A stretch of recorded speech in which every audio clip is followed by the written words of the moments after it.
that, I will turn it over to our moderator, Sandra. Thank you very much, and also I also wanted to thank U.S. Embassy for giving us opportunity, and also for U.S. representatives to interact with the senators. Not every day we have such an opportunity, and also I wanted to share the thanks that Ambassador has said to me, also with Irina, and also to our volunteers and also youngsters working with the office, obtaining their experience, doing internship in our office. And also I want to thank to the senators also who are open also for discussions with youth representatives from LATO side. I guess we could turn also to the audience, and also I have checked your biographies that are interesting, and also offers full range of issues that can be discussed also among the youngsters and the senators, from the insurance sector also to the energy, high security and homeland security. Also, we have senators that likes to compete all the problems in the routes, and we also have the questions probably that have started in the U.S. and also we feel reflections here in Latvia now that we are competing very well with. Probably there are also some lessons learned in Latvia that you can tap from us, and also provide also for the U.S. legislators also to improve the situation in the United States. So I will not take very much of your time, and I would like just to turn to the audience and also to the youngsters also who have prepared the questions for you. Probably there might be some also questions from the internet that we have received already now. If all the questions will be answered very fast. So the floor is yours, youngsters. Now you have an opportunity to ask questions directly to the senators. Who will be the first one? Okay, I may open the discussion. I also looked at your biographies, but I understand that none of you specialize in Latin American issues. But anyway, as you are such important and informed people, you might just know the answer to my question. Well, here goes. We all know that Mr. Obama went to his first ever state visits in some Latin American countries.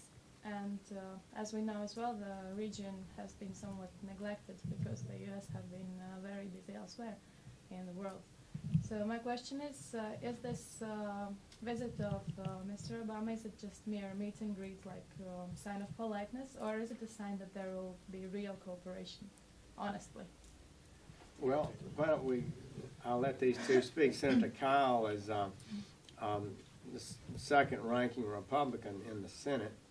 He also, his state borders on Mexico and is most knowledgeable on those issues. But so John or Mike, it would be good to whatever.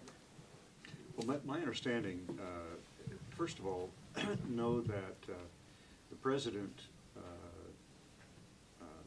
went on that trip, notwithstanding some events that might have kept him back in the United States, but some very important negotiations that were going on with members of Congress, and he nevertheless went to South America, I think, to make the point that he intends the relationship between the United States and these countries to be a very positive and strong one. There are new governments, for example, in Brazil, where he went, and it was important, I think, for him to establish a dialogue with the new leaders in some of those countries. So we support that trip. Understand that every president wishes that he had done more to have the U.S. involved in our own hemisphere. Sometimes it's difficult to, it's easy to overlook the people in your own neighborhood because there's so many other problems around the world, but it's important for us to have those relationships, and we certainly support the president doing that. I agree. Let me add that the United States is very, very interested in Latin America, both South America and Central America. And we are engaged right now in a number of fronts, but probably some of those that are getting the most attention are our efforts to expand trade. We, in specific, have some very important trade agreements being negotiated with Colombia and Panama, for example. And those are very big issues in the United States Senate, as we believe that it's important for us to expand our reach and our involvement with countries in both Central America and South America. And I believe that you will see a very high level of attention to these issues in the near months. But let me just add, as I'm a new senator, I'm a manufacturer, business for 31 years. I can tell you from the business community in the U.S., we are certainly looking at South America and Central America as expanding markets. So I think that's one of the best ways that, as Senator Carpo mentioned, expanding trade. Certainly I think the four of us are very open to free and fair trade. And I think that's one of the influences America can have is, opening up markets for their products, but also opening up markets for our businesses in those regions. So I think it's a very positive influence. Thank you. Also, if I may add, how do you see like Mexico, this growing economy, and probably one of those letters that can be add to the BRIC countries? How do you see Mexico, especially as an opportunity? How to approach this market? Is it culturally diverse from the U.S. and what would be the best strategy to use this option? I'm a business guy, so I think by expanding economies, helping other nations build their economies is probably the best way to help Mexico, for example, and continue to cooperate and have, again, as free and fair trade as possible. Okay. There's one thing that should be mentioned about Mexico, though. Mexico is suffering under an internal problem of drug cartel activity that has resulted in the deaths of over 25,000 Mexican citizens in the last 3 or 4 years from drug violence. It's been transported from Colombia up to Mexico, and that is a huge problem for the Mexican government right now. The United States government is trying to help the Mexican government in every way that we can because it represents a threat really to the society in Mexico, and it will inhibit economic growth as long as the instability exists because investment is not as secure as it used to be. I would agree, and as young people here, I would just say to you that as a former federal prosecutor for many years, you do not want corruption or crime to grow. Mexico has allowed the drug cartels to get more and more powerful, and they are very hard to shut down now. So I think every country in the world, and as a new democracy, as you are here, you want to be sure that you maintain control and do not allow corruption to spread. The bigger it gets, the more damaging it is. Okay. The next question there. Yep. Mitrovan Slobodian, young organization, Patriot LB. How will change international relations after publications in WikiLeaks?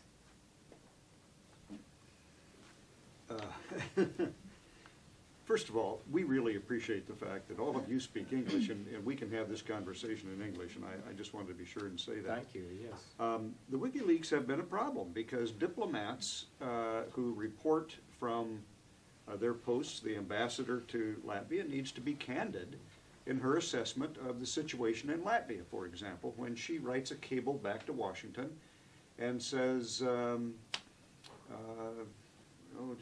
the economy needs improving in Latvia, okay? Now, that's a true statement, but that comes out in WikiLeaks and someone says, the ambassador's criticizing Latvia. No, she's just trying to be candid in her assessment. But naturally, some people can be embarrassed by some of the things that are said. It's not a good thing. We really regret this WikiLeaks episode because it inhibits, or it could inhibit, the necessary candidness in our ambassadors and others abroad in reporting to Washington on matters because they're afraid that these are going to be exposed to the public. The internet is a wonderful thing. It has opened up all kinds of doors to communication around the world, but it can be abused in this case through the actions of the two people primarily involved, and it has actually hurt us in our effort in Afghanistan and some other places. So I hope anyway that the people involved will be appropriately prosecuted to the extent the law requires that. Okay, the next one. There. My name is Niklaus Smilg. I'm the first year student of Stradiņu University. My question is about the national debt.